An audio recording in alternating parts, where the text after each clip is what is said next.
Në Lezhë u inaugurua sot Qendra e Orientimit dhe Këshillimit të Karrierës, një hapësirë moderne dhe digitalizuar, e vendosur në Shkollën Profesionale Kolin Gjoka. Kjo qendër synon të mbështesë të rinj dhe komunitetin e gjerë në orientimin dhe përgatitjen për tregun e punës. Ne jemi shumë të lumtur si shkollë që sot na u dhuru kjo qendër karriere me gjitha këto aparatura, kompjutra, teknologji të fundit bashkohore që do t'i shërbej shkollës edhe komunitetit. Ne mund të themi se sigurisht ju shërben nxënësve, mësuesve, gjithë stafit, qoftë për orë të veçanta, qoftë për module, për punë praktike, por edhe për të përdorur për gjithçka i shërben shkollës, SMIP-it e tjerë. Ndërkohë, do t'i shërbej edhe komunitetit, siç keni vënë re që bashkëpunojnë me Zyrin e Punës, me institucionet tjera, bashkinë dhe sjellin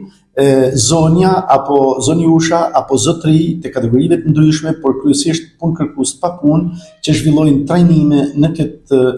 laborator apo qendër karriere dhe pastaj me qëllimin për t'i punësuar. Investimi është pjesë e projektit të financuar nga Bashkimi Evropian, nxitja e punësimit të denj për të rinj dhe personat e papunë në zonë ndërkufitare të Malit të Zi dhe Shqipërisë, i zbatuar nga World Vision Albania dhe agjencitë kombëtare të punësimit të dyja vendeve. Atëherë, kjo qendër e është Career Pro Hub, është një qendër e orientimit dhe këshillimit karrierës, e ngritur në kuadër të projektit nxitja e punësimit të drejtë për të rinj dhe për papunët afatgjat në Shqipëri dhe në Malin e Zi.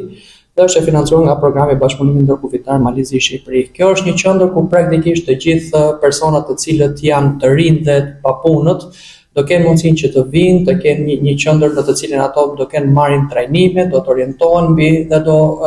këshillohen mbi karrierën e tyre. Atëherë ky projekt ka disa komponentë, domthonë ngritja e kësaj qendrës është vetëm një prej tyre, ndërkohë ka edhe 3 komponentë të tjerë. I dyti është komponenti i ngritjes kapaciteteve, ku nëpërmjet trajnime specializuara ne targetojmë grupe të ndryshme të shoqërisë, siç janë studentët e shkollës të cilët kanë marrë trajnim për shembull për punësueshmërinë dhe për aftësitë digjitale, apo një trajnim që po ndodh aktualisht mbi 15 persona të cilat zonja, të cilat janë të papunë afatgjat, të cilat masi të marrin trajnim mbi industrinë e shërbimit, do kenë mundësi të integrohen në tregun e punës. Ndërkohë dhe më vonë ka mundësi për trajnime lidhur me mbi prodhuesit lokal, si dhe për artizanët, të cilët përsëri do kenë mundësi që të suportohen me trajnime, por dhe me format suportit të integrimit të tregut të punës nëpërmjet suportit për startupet. Aktualisht trajnimi 15 zonjave konsiston në 2 komponentë, në trajnim mbi punësueshmërinë dhe mbi industrinë e mikpritjes. Në industrinë e mikpritjes marrin përvojë praktike në bar, restorant dhe recepcion.